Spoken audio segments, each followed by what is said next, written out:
TTD మాజీ chairman YSRCP రాష్ట్ర అధికార ప్రతినిధి భూమన కటకం రెడ్డిని ప్రెస్ మీట్. ఉండేటువంటి ఈ చీకటి కొంగలు అన్నీ కూడా భగవద్గీతను చేతిలో పట్టుకొని చిందులేస్తున్నాయి మా మీద దాడి చేయటానికి. భక్తి అంటే భామ పూజ, భజన అంటే వంటగదిలో జంట విన్యాసం అనుకునేటువంటి వ్యక్తికి భగవద్గీతలో మొదటి 2 అక్షరాలే అర్థమవుతాయి. భగగీత అనుకుంటున్నాడు, భగవద్గీత అనుకున్నాడంటే భగదలన రాక్షసానందుడు.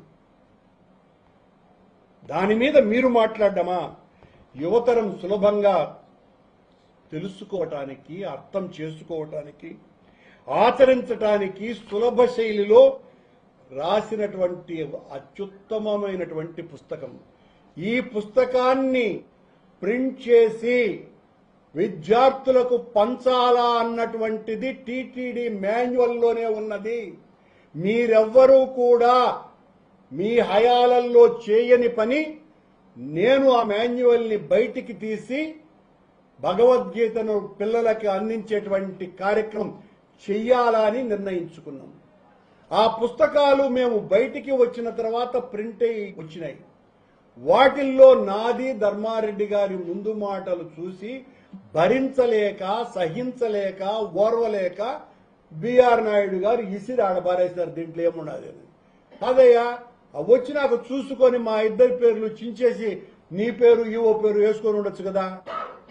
ఆ మాత్రం కూడా ఇంగిత జ్ఞానం లేదు నీకు. భగవంతుని యొక్క అంతరాత్మ రహస్యం యువతరానికి తెలియటానికి వచనంలో మేము ముద్రించినాం. కూటమి ప్రభుత్వంలో కూటమి కులుకులతో మునిగి తేలే వారికి భగవానుడి ఉవాచ అవ్రచ్యంగానే ఉంటుంది. ముందు చదవండి లేదా చదివించుకోండి నాయుడు గారు. మీ బుర్రలో త్వర లేకపోతే అర్థమవుతుంది భగవానుడు రాసినటువంటి భగవద్గీత. మీ బుర్రలో త్వర్రుంది.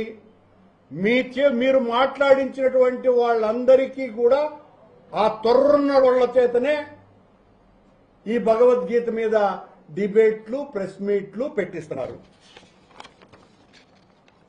పుస్తకం చదవకుండా ఏముందో తెలియకుండా సారం అంటే గీతాసారం అంటే సారా అనుకొని, గీత అంటే ఒక అమ్మాయి అనుకొని మాట్లాడుకునేటువంటి పనికి మాలిన వాళ్ల చేత చీకటి రాయుళ్ల చిత్తం ఇలా ఉంటే చిత్తక అర్థ శునకలాగానే ఉంటుంది.